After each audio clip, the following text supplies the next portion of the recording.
Now, what happens when you combine an Italian chef with our first guest today, mix in a generous measure of celebrities before adding a large pinch of fun and entertainment? A brand new daytime show called Let's Do Lunch, that's what. Here's a taste. Please welcome Melanie Sykes.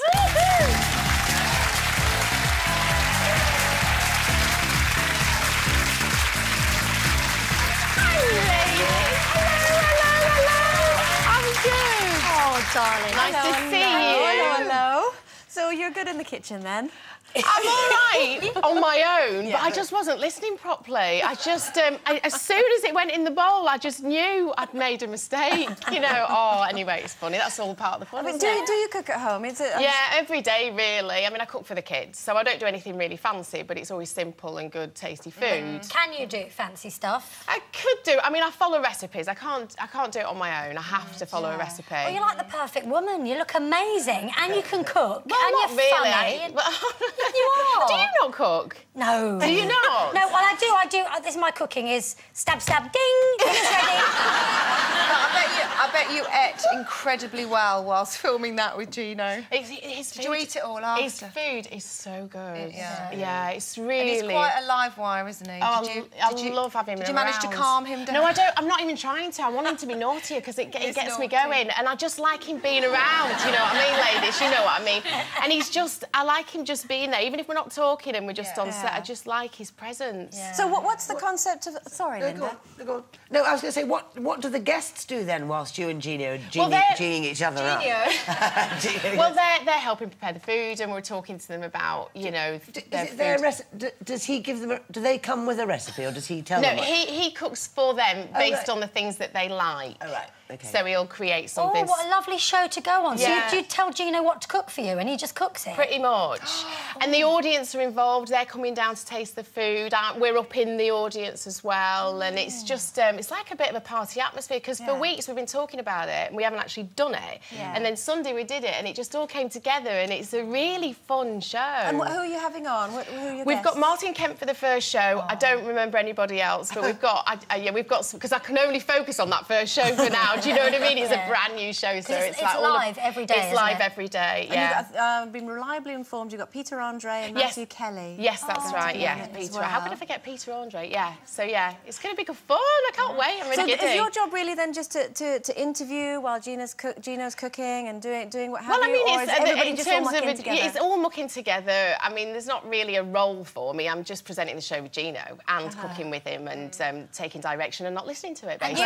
And you have to know a bit about cooking, though, don't you? Well, I don't have to. No. But the fact is, it was funny because afterwards, you know, you always have the nutritionist who does all the preparing and stuff. Yeah. She came up to me, she said, it's amazing to see a presenter who can actually hold a knife, which was a weird thing to say, but, you know, yeah, some people just can't actually chop. But I just find that really extraordinary. Yeah, but that would be great. I mean, apart from her... Apart from you, sorry.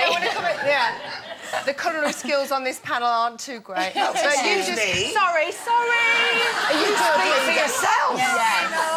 No, she cooks and makes them be quiet at the same time. Yes, I do. She's the perfect woman. She is, actually. She's done an Italian for me. And and yes, thank you very much. Let's move swiftly on. That's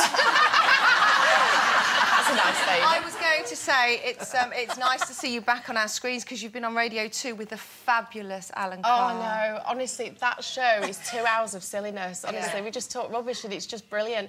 And then people just phone in with daft stories. I literally... Well, you've heard me, I howl laughing for 2 hours. He's amazing, isn't he? It's good fun to listen to, actually, because while you're making tea and stuff, it's almost like having mates around because you are chopping, if you can hold a knife. You know, making your tea, but giggling away with the two We get people say that they've had to pull over the car because they can't drive anymore or they've fallen off a step ladder because they're laughing so much. So we're causing some proper problems, Your laughing is so infectious, isn't it? When she gets a fit of giggles, it's just because that's what we're doing. It's brilliant. It's wonderful. I love it so much. And I just don't feel any pressure. It's just in a room with him and we chat and it's just amazing. Now, you've been doing something that's, I suppose, a little bit more serious, I suppose, with the Missing Millions. This has got a lovely thought process behind it. Let's take a little look. Here's a clip of the new show. Shall I tell you why I'm here, then? Mm-hmm. Malcolm opened several accounts with Bradford and Bingley that he'd forgotten about. And Engage have asked me to give these to you because you are the beneficiaries of his will. So there you are. Thank you very much. Will you open them now? This policy proceeds will be paid out in accordance with the instructions of the executors of the estate. I know.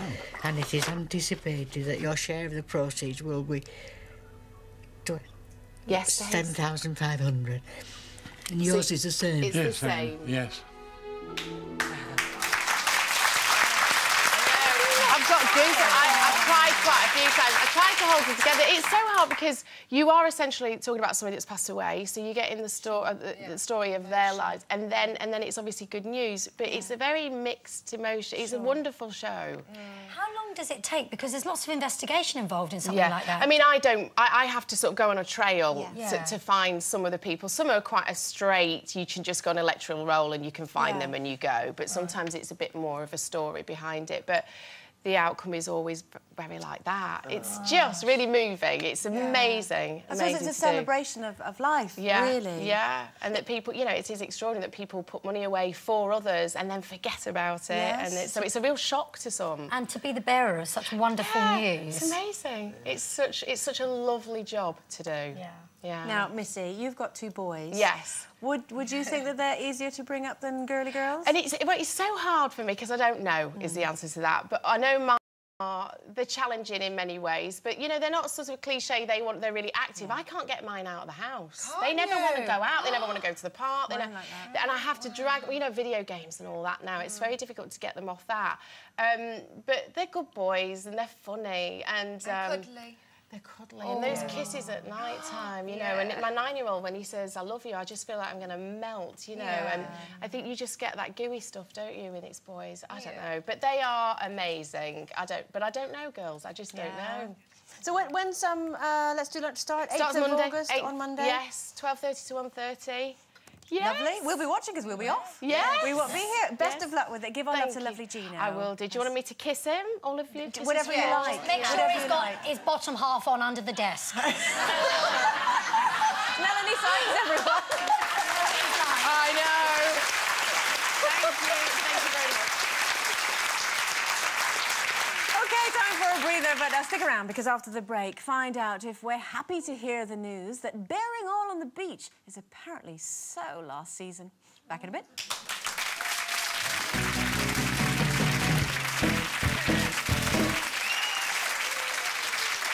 Welcome back to Tuesday's Loose Women. Still to come, here to share the truth behind the headlines after a tumultuous few months, it's actress Natalie Cassidy. Now, look at this picture of Rihanna in today's papers. I know, apparently it was a carnival festival, crop over festival in Barbados that she was taking part in. Now, if you look nothing like that in a bikini and you are dreading getting into your itsy-bitsy two-piece this summer, I've got some good news. Good news. According to Grazia's fashion news editor, Kay Barron, bearing all is so out. 1950s-inspired high-waisted bikinis, one-pieces and even shapewear. It's supposed to be the bathing suits to be seen in this summer. So do we think this is good news? Are you pleased that it's all changed? My bikini Yes, my bikini wearing days have slightly changed. I spend a lot of time away and working, so I have to take bikinis with me quite a lot, but I've found the answer. Girls of 40 plus, found the answer. I've got the bikini top, but I've got bikini skirt. They sell them, they're new, so the fat bits on the thighs, you know, that bit there, is hidden in a really sweet little flary skirt, but with bikinis built in. So you perfect! A bikini skirt? It's a bikini skirt. So I'm all right with that, but when you're pear-shaped, you see, Lee, you wouldn't know this. Oh, no, I'm getting there. You haven't got hips, babe. Where's your hips? Oh, where yours are? No, they're not.